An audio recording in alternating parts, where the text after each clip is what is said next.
We are live. We are live. Can you guys hear me now? We have a big show for you.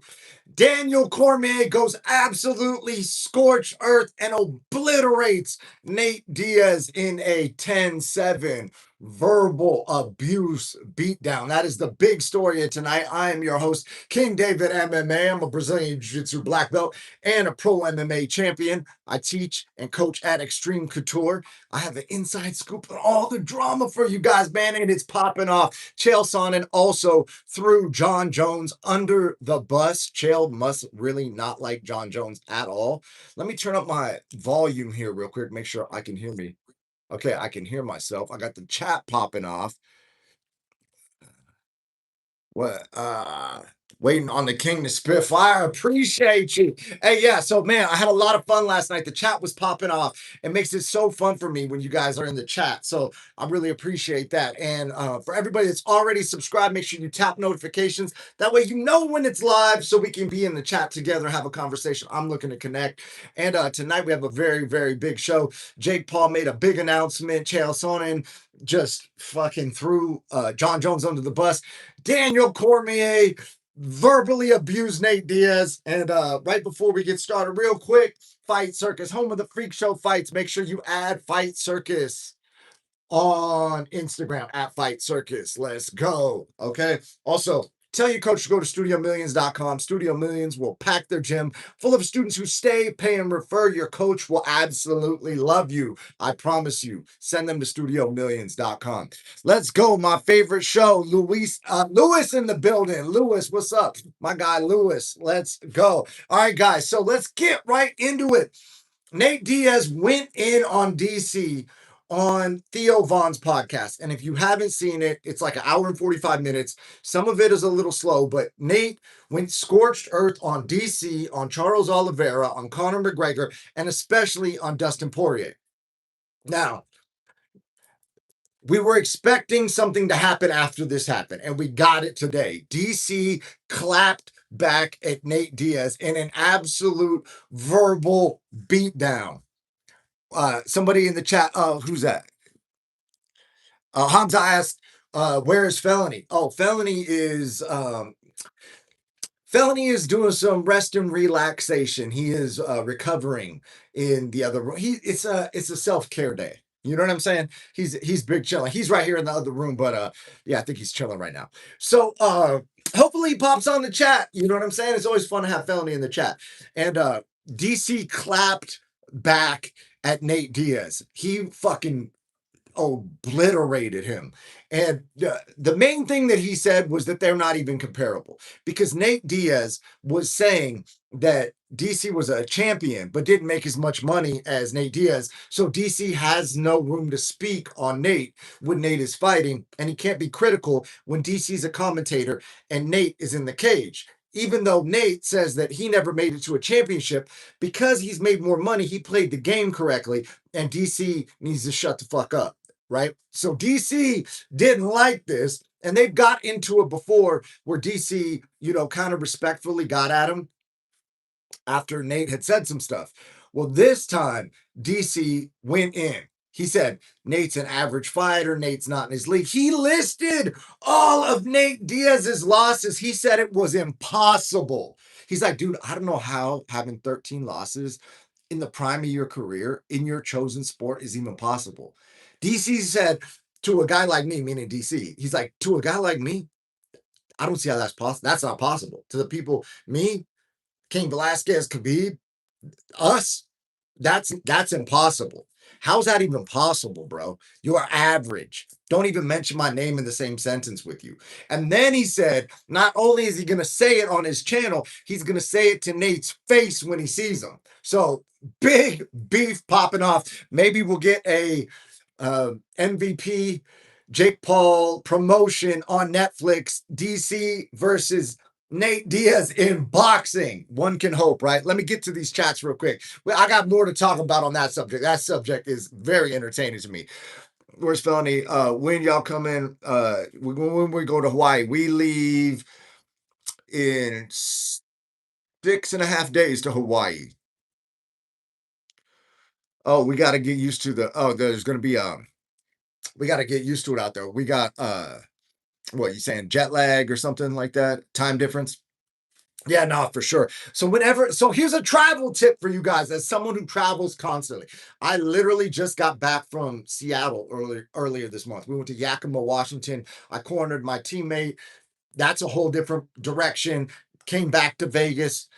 Was in Philadelphia right before Yakima. I was in Philadelphia for Felony's fight at Knucklemania. It's freezing cold out there. Washington's different, Vegas is different, Hawaii's about to be different. And the number one travel hack that I use to get acclimated wherever I go is I get my feet in the grass or the dirt. I connect with planet Earth.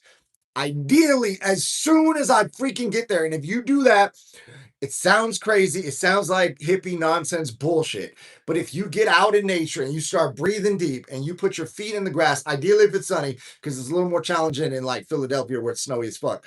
We still were able to do it. We found some area where we could do it. But if you do that, you will literally feel your body like, and it helps you adjust. It's crazy. So that's my number one travel hack for adjusting to the climate. But yeah, we're gonna get out there 4 days early and adjust to the time change for sure. Yeah.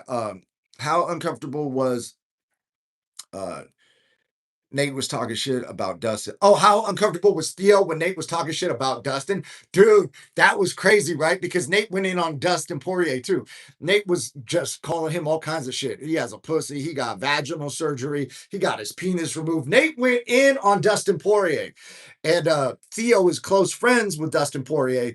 They're like both from Louisiana or whatever. And they, Theo always supports Dustin in his fight, but Theo's not a fighter. So now you've got thugged out Nate Diaz from Stockton in there, banging on your friend to your face. And, I think Theo did a good job, or as good of a job as he kind of could. And, he was like, "Oh man, I don't think of Dustin like that, man. No, Dustin's tough, man. Dustin's a good fighter, bro." Like, so he was speaking up for him without like causing a problem, right? Because you never know, man. Nate and them boys are problematic. Let's read more chat. Hawaii time change too. Hawaii is exciting. Feet in snow. Let's fucking go. I know, right? Yeah, sometimes you got to get out there. You got to dust the snow off. You got to find some dirt. You got to find some grass. And even if it's cold, you got to get your feet in it to adjust to the new city that you're in. Nate is promoting MVP like crazy. Dude, he's doing such a good job promoting MVP. He went at like half the UFC roster. He went in on the and this is what I was trying to get at. DC clapped back at him, right? So, like, on one level, DC's like, "Oh, you can't call me out my name like that. I'm not going to let anybody talk about me like that, right? I'm not a bitch. That's what I'm not, right?" But at the same time, Nate masterfully drug DC out. DC is a spokesperson for the UFC. He's employed by the UFC. He's on the announce team. He's on the broadcast team. And Nate Diaz got a UFC employee whose job it is to speak about Nate, who's in a rival promotion. He did an entire segment on him. He put out a whole ass YouTube video banging on Nate Diaz, which is good promotion for Nate. And one of the biggest, most famous talking heads in the sport that's hired by the UFC, former UFC champion, is now promoting Nate's MVP fight. Good job, Nate. Man, bro, I'm so freaking happy for that guy, man. He knows how to do it. He's doing all the right things. So let me get back to the chat. Nate's guy is fighting the 8-9. So Nate's guy is the 8-9 guy. And I know the dude that is fighting the 8-9 guy. I used to train with the guy who's fighting Chris Avila. Man, I'm going for Chris Avila, guys. I'm going for Chris Avila. So yeah, there's a lot of bullshit drama with the dude that Chris Avila is fighting. Dustin is a UFC employee too, and I analyze his fights for them. Nate is all in on MVP. Yeah, man. So Nate is positioning himself extremely well for a bright future in the sport, and for somebody who is allegedly past their prime, he is about to get several paydays back to back. In fact, I'm going to make an entire video just on Nate and the power moves that he's making, because he's made several power moves in his career. And a lot of people don't even understand the position that he's put himself in with these new moves he's doing with MVP. He is in a very, very good place. Man, so yeah, that was the highlight of my day in terms of MMA news that popped off. And then Chael Sonnen went in on John Jones, which I found to be very interesting because Chael is such a fucking company guy. I love how loyal Chael is to the UFC, but man, he's acting like John Jones doesn't want to fight, right? John Jones wants more money. I believe John Jones will fight anybody on the planet. You just got to pay the guy. And John also probably feels like, dude, I'm the best in the world. I'm the best that's ever done it. I don't need to fight anymore. I've already established that I'm the fucking GOAT, right? And so if I'm going to come out here and help build this promotion that clearly doesn't care about me, I need to get paid because I need to care about me. Now we got Chael saying that John Jones is doing two things. John Jones, in Chael's opinion, is talking himself out of fights by pricing himself out of the market, because Chael says there's two ways to get out of fights. One is to ask for more money than anybody's going to pay you. That way you could say, oh, I wanted to fight, but dude, you knew they weren't going to pay you that. So that's why you said that number, because you didn't actually want the fight. And Chael says the second way is to say you want to fight in a rule set or for a company that you're legally forbidden from fighting with or under, right? So Chael has called out John Jones because John Jones says he wants to fight bare knuckle. Now, Chael's contention is that John Jones can't go fight bare knuckle because he's under contract with UFC. So now Chael is implying that John Jones is saying this knowing he won't be able to fight, but it's going to keep him active in the media and it's going to keep his name relevant without having to fight anybody, because he's going to ask for more money than anybody will give him, and then he'll say he wants to fight in rule sets, which he's legally not allowed to fight in currently, right? I don't agree with it. I think Chael is a company guy. I think he is doing the UFC's bidding. I believe that he understands that the UFC is the catalyst for Chael's career and that Chael is very loyal and he is going to say what he's either told or what he believes the UFC would want him to say. And right now, that is taking John Jones's monetary arguments out from under him and saying that John Jones should fight for less money than John Jones wants, because nobody else will pay him that and he's under contract. It's like, dude, listen, this may not be the way that Chael would negotiate his contract, but it's the way that John Jones is negotiating his own contract. There's been a couple people who've been successful with this. As the landscape changes, you never know. They may need John Jones, and John Jones is being firm on his numbers. Now it might be time for them to pay up, especially if this MVP card pops off and John gets to the end of his contract and is about to be released from his contract, and there's an MVP offer. It's about to get nutty, right? Okay. Chael is trying his best to help the UFC. Yeah, Chael is a company guy, but who listens to Chael anymore? His numbers are so bad for the last 3 years. Man, I listen to Chael, bro. I mean, I listen to a lot of people. I listen to Chael, I listen to Brendan Schaub, I listen to DC. Who I do not listen to is Ariel Helwani, and I do not listen to Luke Thomas. I know they're super popular, and they're considered journalists. I have a different take on that.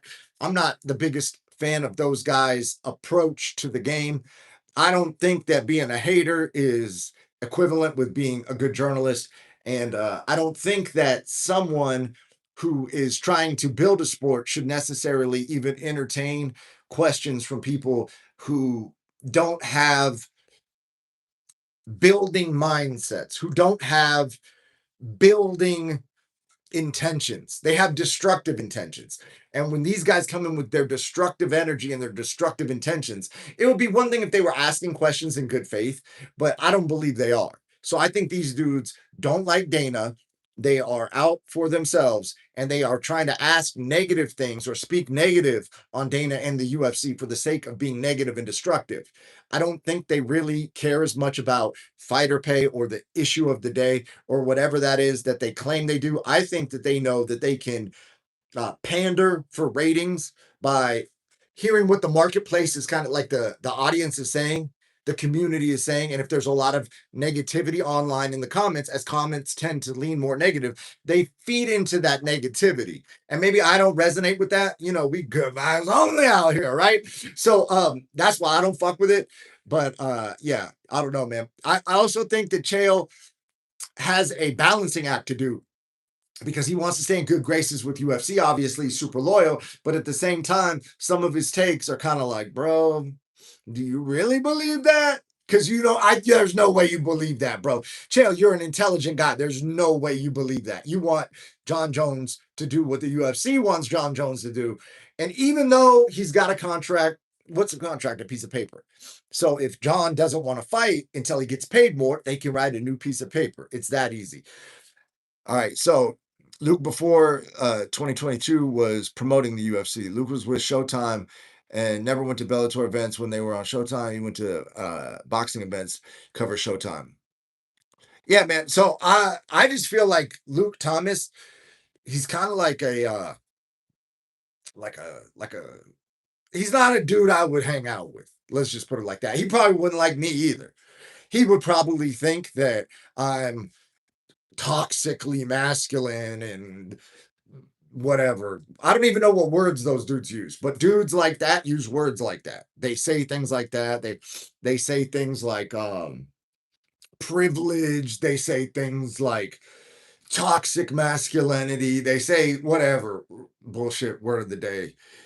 Yeah, so I don't really resonate with the dude. Maybe I would like him in person if I met him. I'm open to it. And I have met him, like, let's be real, like 10 years ago. You know what I'm saying? But that was a different time. That was a different, era. People weren't all charged with politics, if that makes any sense, which is one of the reasons why I don't fuck with politics at all, guys. Clavicular said it best: politics is jester. And funny enough, whenever I say that, people pop off in the comments and saying that me not having a political stance is a political stance because, silence is what, dude, get the fuck out of here, bro. We don't want to hear that. Listen, man, there's a lot of shit going on with a lot of very influential chess players at the highest level above the governments of these countries.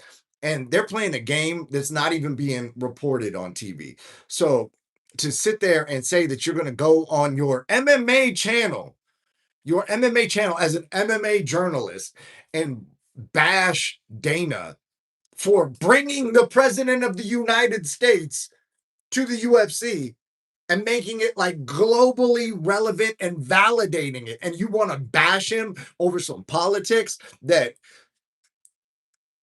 may be way above the government? Like, come on, dog. Like, what are we doing here, bro? But guess what? There's 50% of the population that resonates with that message and that he can cater to them and that he can get his view count up and they can all go in the comments and roast whoever they want. Dude, I'm more of like a trying to build people up energy, right? So would I like to see fighters get paid more? Yeah. Do I think Dana has a reason for what he's doing? Yeah. Is Dana completely in control of the UFC? I'd have to ask Dana. People are speculating because of the Paramount Plus deal. Dana is no longer in as much control as he was. But hypothetically speaking, he may still be in control and he may see a day in the future where they do have to pay out huge amounts. But why would he do that before he has to? Like, as a business person who built a $7 billion plus brand, it's like, dude, run it up while you can because there's going to be a day where you can't. Maybe that's his thinking. And I haven't spoken to him about this. The last time I spoke to Dana, Dana told me to go on Contender Series. The time before, when I spoke to Dana, Dana told me to go on Contender Series. The second time I talked to Dana about Contender Series, I said, bro, I appreciate you and I trust you. I know your word is good, but here's the breakdown.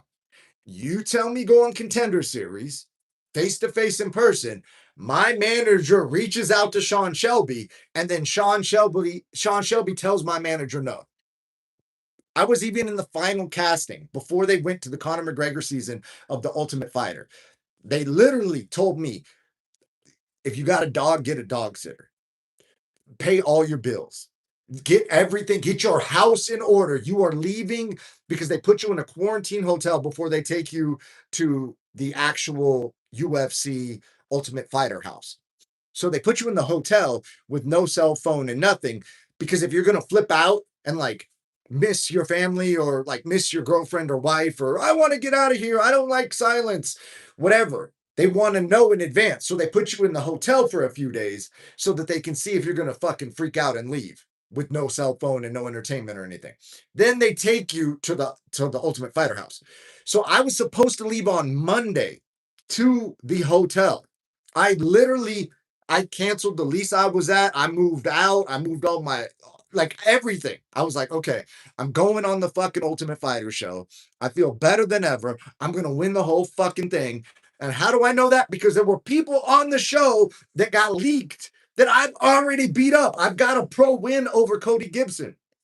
Cody Gibson went to the finals of the Ultimate Fighter, right? So I'm like, oh, if that's the level that's on the Ultimate Fighter, I've already felt that in the cage and I know what I can do. Now, keep in mind, he was at 35 and I was at 55 on the show. But in my head, I'm like, dude, I'm bouncing all these dudes' heads off the mat. Anyways, some shit went down. Sean Shelby saw a number on a piece of paper saying that I was older than the age that they were looking for. I got cut like a dirty dog. Boom, gone, right? So then when Dana and I talk in person, Dana's like, go on the Ultimate Fighter. I'm going to give you a chance 2 times. But for whatever reason, there's a breakdown in communication. So I haven't talked to Dana about this whole situation, is what I'm saying. I haven't talked to him about fighter pay, right? I'm very self-serving when I see the guy. I'm like, hey, Dana, what's up, bro? I'm trying to get on the undercard, man. Put me on, bro. I just won 2 more fights. I just slept a guy. I just won a belt, bro. Another one, bro. Dana, stop the bleeding. Stop. These people have families, Dana. I'm sending these guys to the hospital. This dude needed stitches in his fucking face. And I choked him unconscious. And I screamed for the referee, please, ref, he's going to die. Pull me off of him. He's unconscious. Dana, these people have families, brother. Put me on Contender Series. Put me on the undercard. Dude, let's skip Contender. Dude, I'll go to Dana White looking for a fight, bro. Or I'll go right to the undercard. Dude, fuck the undercard, honestly. Put me on the first fight of the main card. That way I get a microphone. Let me bash somebody's head in and get on the mic. That's what I'm telling Dana when I see him. So maybe next time I'll ask him about fighter pay. But I got other priorities around here, right? I'm trying to self-promote, guys. All right. So then when you hop on my live, right? You were like, damn, I was on his live before he got signed. This motherfucker made history. He said he was gonna do it and he did it. What the actual fuck, right? And I'm over here in the group chat hollering at you guys. So let me get to the chat. Speaking of which, they are going to do a big conference, MVP, on 15th of April. Who's all doing the conference? You're talking about like a huge press conference with all the fighters? That'd be epic. All right, we got a flexing muscle in the chat. Let's go. You know what I'm saying? Stay solid, right? Let me drink a little more of this Zevia. Get another 34 milligrams of caffeine. Let me count it up today, guys. 450, 550, 570. Holy fuck, 690, 810, 844. Wait, am I at 878 or 888? Anyways, I'm over 800 milligrams of caffeine today. We're having fun around here, y'all. Okay, so Luke is, dude, these lights are so fucking bright. I got to adjust the lights. Every day, I'm trying to get 1% better at live streaming, right? So right now, these lights are like right in my fucking eyes. So I adjusted them, right? Because I like this like kind of distinction, right? This, because when I have the lights low, I feel like it just blasts my fucking face out with light, right?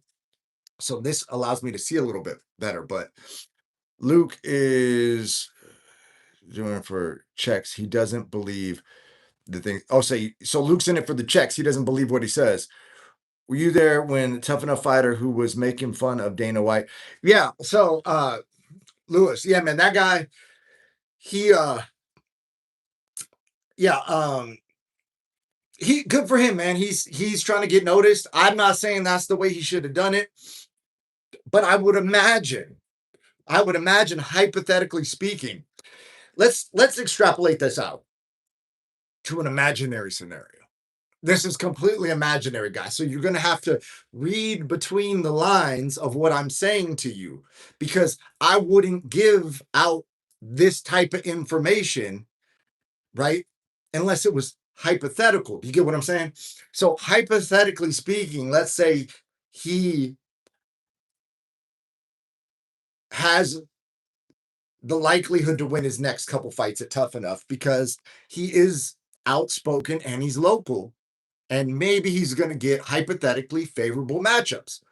And maybe there's been a word put in that when he does get signed to the UFC, they are going to give him the worst matchup possible and obliterate him intentionally because of what he said. Hypothetically speaking, I'm not saying that's true. I'm just saying maybe that's the rumor that's going around Vegas. If you are in the industry enough to communicate with managers and matchmakers on a frequent basis. That's all I'm saying is hypothetical, right? I'm just making shit up off the top of my head, guys. Hypothetically. But anyways, yeah, man. So listen, the cool part is no matter what matchup they give that guy, he can still win. He can prove everybody wrong. So if they give him a bad matchup, well, good. He's supposed to lose and he gets to prove them wrong, right? Like, fuck it. That's how I look at it. I've been flown in to lose to people. You think they wanted me to win the belt against the local guy in Minnesota who brought fucking like 3,000 people? He sold like 3,000 tickets. The place was going nuts. There was like, this is legit. There was probably 5,000 people there. 2,500 to 3,000 of them were probably there for this motherfucker. And I took the fucking belt. They booed me. You get what I'm saying? Like they flew me in. They specifically wanted somebody older so they could have their local celebrity beat up an old man and then he gets to leave with the belt. And I fucking ruined their plans. You get what I'm saying? So that's the cool part about fighting is no matter what anybody says, they could talk all the shit, they could say what they want, they could bring you in, they could say it's a bad matchup, and you get to prove their fucking ass wrong. So, anyways, that's my rant on bad matchups, guys. So, yeah, Chael Sonnen threw John Jones under the bus. Also, MVP's doing all women's boxing. Guess what, guys? We could talk about that. I don't care about women's boxing, so we're not going to talk about that, right? I do think the Alexa Grasso knockout of Macy Barber was one of the best finishes I've seen in my entire life. So I'm able to give credit where credit's due, but I give credit based on the performance, not because it's chicks. You get what I'm saying? So these dudes are out here trying to sympathize and white knight and fucking virtue signal. We're going to have an all female, dude, bro, put the best fighters on. If there's two entertaining girls, put two entertaining girls on. If there's two entertaining guys, put two entertaining guys on. Right? That's how I look at these events. Let's go by merit. Let's go by entertainment. Let's go by watchability, right? Let's not just put people on because they were born a certain gender or not. It would be the same thing. We're going to have an all male card because we're into promoting men. It's like, dude, I'd rather watch Alexa Grasso knock that chick out like that than watch Charles Oliveira stay in dominant positions on Max Holloway. Hot take. Hot take. I thought that was more BMF than the BMF fight, guys. I don't know how you guys feel. Maybe I'm crazy. Maybe that's forbidden to say that two women had a better fight than the BMF title, the men's BMF title. But that's how I feel. And speaking of women fighting, I don't care about the MVP female boxing announcement. So we're not going to talk about that. But yeah, so that's what's popping off. Clavicular is out of jail. He's doing a month-long live stream. He's got chicks coming over for speed dating. It's a little bit silly. It's a little bit ridiculous. Sneeko is upsetting his former friends. Sneeko's doing what Sneeko does, turning on everybody, right? So hopefully we get to see Sneeko get into a celebrity boxing fight and get beat up soon. That would make me laugh because I think he would become like a better person. Like some people just need to get their ass whooped a few times. I probably needed to get my ass whooped a few times as a teenager coming up. It probably helped level me out a little bit. You know what I'm saying? So maybe that's what he needs. Maybe he is an overdeveloped, overage teenager still. So I completely understand. You're absolutely right. And that's why this is my favorite show. And that's why you're better than Luke Thomas and Ariel Helwani. My guy. Hey, listen, man, takes one to know one, bro. You know what I'm saying? Stars recognize stars. Let's go. Quick question. There was a big rumor that the PFL is going to bring back Bellator MMA. What's your thoughts? Dude, I think they should gut both of them and come back as a different, like a whole different thing, man. Bellator MMA, that's like a name that people. So, okay. Confession. I can be a bit fucking nerdy. I can go real deep on subjects. So I was watching this podcast. It's called My First Million, and they have the like number one naming celebrity brand creator. So he created the name Swiffer. He created like Microsoft Azure, right? Like he's the dude that names the products for like 100 million and billion-dollar companies. So he's got like this huge track record of like fucking banging ass names, right? So the Swiffer, the fucking mop, they wanted to call it like whatever, the Pro Mop. But guess what? Nobody likes to fucking mop. So why would you put a word that nobody likes in your product? But if you say Swiffer, it sounds like it's going to be swift, right? Oh, I could get it done swiftly without mopping. So I don't have to do the thing I don't like and it's quick. That's a way better name. And I think that's the problem with the PFL and Bellator. Like, we need a new fucking name, guys. We need a new name. Hey, 1 second. Hold on.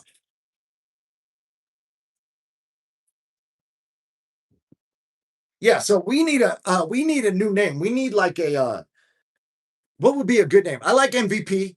I like MVP, but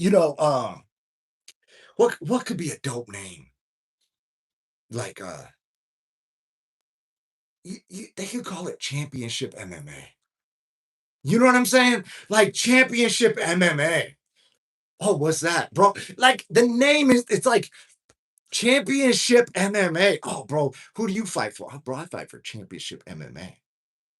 You like something like that, right? Like Bellator. You got to look that up, and then you got to get a Greek meaning that it means. It's like way out in fucking conceptual land. So yeah, they're gonna they're gonna change the name to Bellator MMA. I have some insights. It's gonna be something. Okay, they're not gonna change to Bellator MMA. Extreme Fighting. FFC, Felony Fighting Championship. Yeah, man. Guys, Felony's not in the chat. You got to give him some shit. Hit him up. Felony Charles Bennett 352. Let him know you guys like him in the chat. And yeah, we sparred today. He kicked the fucking so some days we mix it up, right? Because we spar every fucking day, 10 rounds a day, nonstop. So some days we switch it up. It's like, let's not just punch each other in the fucking head all the time. Right. So today we switched it up. We went body shots and kicks. This motherfucker kicked me in the leg so fucking hard. Dude, every time we spar, I realize why he's a fucking legend in the sport. He's gonna absolutely obliterate this guy. Hey, I can't look it up right now. If one of you guys can look up, are there fight odds for BKFC Hawaii? I might put a fucking few bands on Felony. I don't know. Am I allowed to do that? Before I do that, let me make sure I'm allowed to do that as this cornerman. I can bet on my guy. I can't bet against him, right? I wouldn't bet against him, but like I can bet on him, right? Well, like, what are the laws on that? Let me stop capping before I get myself fucking caught up in this bitch.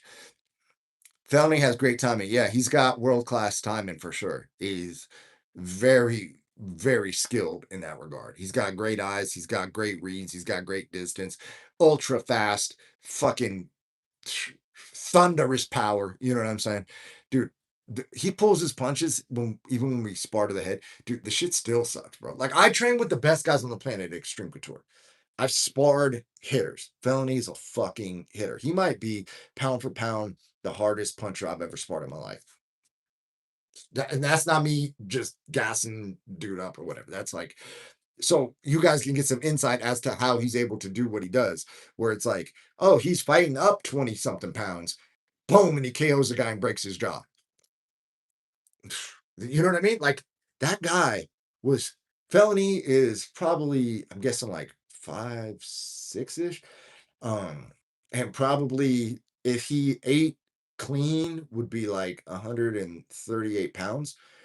He fought a dude that was cutting from the 70s to make 45. The guy missed weight.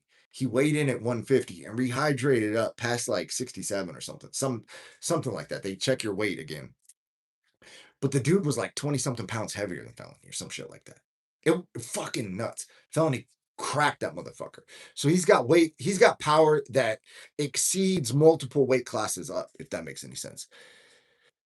He told us a secret in the interview, Mountain Dew and a 25-year-old girlfriend. Yes, I can confirm that Felony has a 25-year-old girlfriend, if that's what we're gonna call her. I'm not sure if they're official. I don't want to put words in either one of their mouth. I know that they enjoy each other's company. I'm happy for them. They're fucking awesome. Great, two great people who found each other. You know what I'm saying? We love around here, guys. But yeah, so that's the secret right there. And my girlfriend is ageless. That's what I'm saying, guys. So some people date women based on different factors. Some people concern themselves. I'm ascending to a level of spirituality to where, like, dude, is age even real? How old would we be if there were no calendars? You know what I'm saying? My girlfriend's amazing. Even if she was 100 years old, you know what I'm saying? Like that's how we do it around here. Anyways, that's an inside joke. That's a whole other story. But I'm gonna let you guys in on the joke, right? So, sometimes I like to shout my girlfriend out. So I'll do this in public too. And guys, if you ever do this in public, your girlfriend will probably get a kick out of it. So like let's say we go to the bakery, right? I'll tell the girl that's working at the bakery, hey, yeah, get her whatever she wants. This is my girlfriend. Yeah, whatever she wants, girl. Yeah, I get her sweets because she's so sweet. Because my girlfriend gets whatever she wants. So I'll say that to the girl at the bakery, right? And then it's like publicly letting women know you have a girlfriend in front of your girlfriend, and then complimenting her to another woman right in front of her is like, you know what I'm saying? It's like it's a fun thing to do. So I do that a lot. That's why I'm doing it on the chat right now. So, anyways, that's a completely different subject. Why isn't Felony on the main card? I believe he is on the main card. He's on the prelims. They haven't released the odds yet. So my understanding is they got Felony on the main card poster. So I was under the understanding that he was third from the top of the bill. That was my understanding. They may have switched some shit around. Sometimes, man, sometimes these promotions, they have to keep people in the arena. So if somebody sells a whole bunch of fucking tickets, they will move some guy from the prelims to like the co-main event because that guy, even though his record is like 0-1, they'll move him to the co-main event because they know that the 1,000 tickets he sold, those people will stay to watch him. And the longer those people stay, not only does the arena look more full, but they also buy drinks. And some of these promotions get a percentage of drink and concession sales. They get t-shirt sales, they get everything. So the longer that they can keep the people in the arena, the more money they could potentially make. So that might be the case with that. So that's a little inside baseball, behind the scenes information on how these fight promotions do it, especially the more regional ones. That won't necessarily happen as much in the UFC, but BKFC is still on the rise, so I could see them doing that for sure. They need to release these odds, guys. They need to release these odds, and we need to let Hawaii run it up for their dude or whatever, or however the odds go, to make that dude the favorite. So hypothetically, anyone, not me, anyone that wants to bet on Felony to win will then have much bigger multiples on their investment on that bet. You know what I'm saying? Listen, some people say I'm a genius. Some people say I'm talented, charismatic, smart, and funny, right? I would agree with all of that. But also, I have a mathematical mind, y'all. So, anyways, yeah, man. So today we had some big drama. DC, Nate Diaz. I want to see him box eventually. That would be fucking epic. Maybe I'm too hopeful, guys, but I would love to see a fucking, you know what I mean? Maybe they could, I don't know what weight they would go though, right? Because DC's a big boy. DC's a big boy. He's not getting down to 205 again, and Nate's not getting up. Maybe we could do a fucking exhibition bout boxing. Why not? Right? They're talking shit on each other. Let's make them scrap. So this is the last thing I'll leave you guys with. At Extreme Couture, there's two. This happens from time to time. Right now, we got two dudes on the amateur team beefing. And here's the thing: above the cages, on the top of the cage, the foam that goes around the top of the cage. At Extreme Couture, it says human resources. Because if you got a problem, we're not here to hear you talk. We don't want to hear what he said, well, who said, blah, blah, blah, blah, blah. If you're on the fight team, you guys can figure it out in human resources. Anyways, guys, make sure you subscribe. I'm fucking loving the chat, man. When the chat pops off, it brings me so much joy. Thank you for you guys, to all you guys who are in the chat. My people, man, my real ones that were here before we fucking hit 100K. Let's fucking go, man. I appreciate you guys. Make sure you like, comment, subscribe, tap the notifications, do all that. Go to Studio Millions. Shout out to Fight Circus. Man, home of the Freak Show fights. I love you guys. I'm going to be back tomorrow, and I'm dropping new videos soon. I got the software on the computer. We're about to run it the fuck up, guys. I love you. I appreciate you. Let's fucking go.